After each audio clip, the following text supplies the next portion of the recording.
Hello, Amakos fans. Welcome. This is Sports Screen, guys. Join us by subscribing our YouTube channel. My name is Witness, and this is Sports Screen. The ongoing legal and constructive battle between Cape Town Spurs and Kaizer Chiefs has drawn widespread attention in South African football. At the center of dispute are two high-rated young players, Baartman and Valebay, who were developed by Spurs and later pursued by Chief. Spurs, having recently been relegated to the amateur ranks, claim to have invested over R8 million in developing each player and are constating the players attempted to leave on free transfer.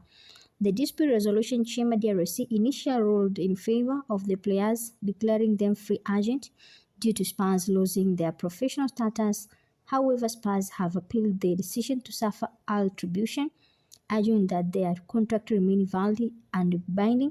The case raised the important question about enforceability of those contracts, the financial sustainability of chief academics, and the right of players when the club league status changes. This situation is not just a contractual disagreement, it could shape the future of youth development in South African football and how clubs protect their investment in the face of relegation and legal challenges. So let's see on appeals about SAFA attribution around Valebay and Baartman v Spurs case, what's happening, what's still pending, and what risk remain. DRC ruling in favor of Valebay on 11 August 2025. The PSL Dispute Resolution Chamber ruled that Valebay could be moved to Kaizer Chiefs as a free agent. The DRC found his contract with the Spurs was void because Spurs regulation meant they no longer held professional status. Also, Spurs appealed to SAFA. Spurs immediately took the matter to SAFA attribution, a formal appeal process aiming to overturn the DRC ruling. They asserted the contract is still valid. Suspension of ruling under PSL rules. Under NSL Handbook, Clause 24.4, the appeal process suspends the DRC and a pending outcome. That means the DRC decision in favor of Valebay being free agent is not full binding until SAFA attribution rules. In practice, Spurs arguing that Valebay remain bound until SAFA finalized its decision. Status of Baartman and Ben. The case Baartman also targeted Chief and Liam Ben, said to have deal with the Amazon, are still pending, awaiting decision. Their legal status is similar. They want to be declared free agent, and Chief waiting to fill the players because of the legal uncertainty. Chief have not or were recruited to fill Valebay or Baartman in competitive matches until attribution. SAFA gives the final decision. So what's still pending and what may happen? In attribution ruling from SAFA, SAFA has appointed an attributor, Hilton Epstein, to hear the appeal as of October 2025. A decision from him was expected soon. If SAFA uphold DRC decision, the Valebay Baartman become free agent official, and Chief or other clubs can register them. The players can start playing for their new club without risk of contractual dispute. If SAFA overturns the DRC decision, Spurs may succeed in having the move blocked or perhaps require a compensation free from the signing club. The contract Spurs claim likely get validated again, meaning players might be bound to Spurs unless Spurs agree or negotiate a transfer. In legal, financial, and consequence, depending on outcome, there could be implication for youth academies around how contracts are structured, example, ensuring stricter language, clause leading rejection or loss of professional status, how clubs protect their investment, and how much risk is borne by players versus clubs. So key risk and the uncertainties. Unclear timeline. SAFA attribution can take time, so yes, the DRC ruling is in limbo until attribute a decision that delay things like registration lineup, inclusion, and etc. Interpretation of professional status much depending on how professional is defined in NSL, PSL, and SAFA rules, and whether relation to immature status triggers automatic termination or clause. They allows existing court attributors interpret wording which may have precedent but also may be contested.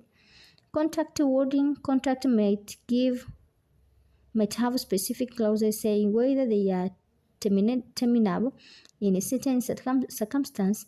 If Spurs contract explicitly said not terminatable or not, that could court in their favor, but only if those clauses are legal and enforceable under SAFA and NSL rules. So, Precedent, wherever the ruling is, it will future cases.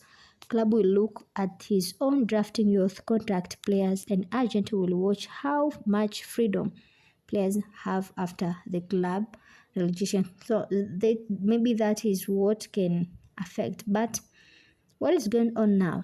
It is legal conflict over contract legitimacy after a club is relegated from professional status to immature status in Football League system.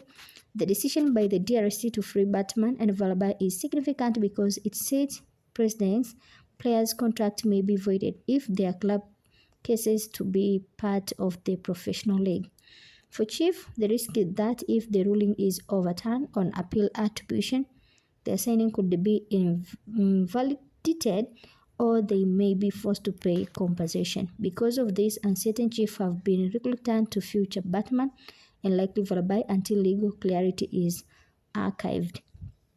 So it seems like Spurs use ara 8 million to develop these players. Of course, yes, there is true of ara 8 million figure in what Cape Town Spurs say it costs to develop youth players, and Cape Town Spurs state that it costs about R8 million to develop a single player from a young age around 10 to 12 years old through their academic until they are ready to wrap up to L20 years. So this amount include all the cost of academy operation, coaching, training, facility, travel, education, and welfare. So why this matter to Spurs? The other 8 million is how much Spurs say they have invested by nurturing and training youngsters. If the players leave without a good contract or transfer fee, Spurs will lose that investment. Spurs arguing that training, compensation fees, or small payment when a player signs first professional contract cover less than 5% of that development.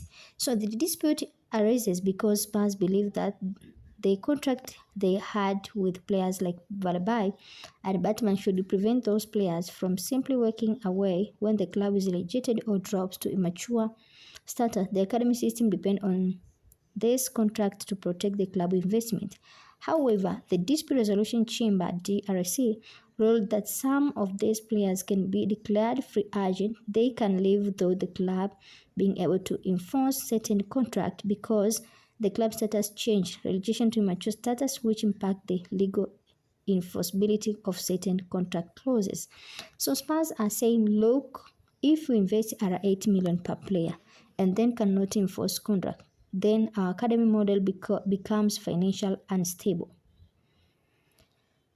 It means that whenever a player is developed at this cost and the club hopes to either get the transfer fee or some compensation to reflect the investment without that they suffer loss.